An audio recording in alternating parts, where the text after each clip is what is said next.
പൊയ്കയിൽ യോഹന്നാൻ FRDS Bible കത്തിക്കുകയുണ്ടായി. അതിനെക്കുറിച്ച് എന്താണ് പറയാനുള്ളത്? പുള്ളി ആ ബൈബിളിൽ അധസ്ഥിതരുടെ ഉന്നമനത്തിനോ അല്ലെങ്കിൽ അവരുടെ മഹത്വപ്പെടുത്തുന്ന വരികളൊന്നും കണ്ടില്ല. അവർക്ക് അനുകൂലമായിട്ടുള്ള ഒരു വിമോചന തത്വശാസ്ത്രമൊന്നും ബൈബിളിൽ കണ്ടില്ല. അത്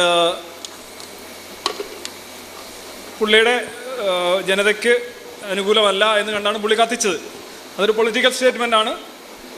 മനുസ്മൃതി കത്തിക്കുന്നത് പോലെയുള്ളൊരു പൊളിറ്റിക്കൽ സ്റ്റേറ്റ്മെൻറ്റാണ്.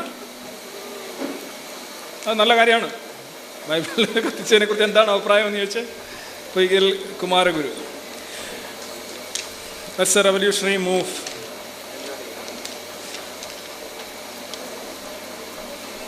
പുലയ ക്രിസ്ത്യാനികളാണ് അല്ലേ? ഒരു തിരുവല്ലയിലൊരു സംഭവം ഉണ്ടല്ലോ, ഒരു പ്രത്യക്ഷ രക്ഷാസഭ.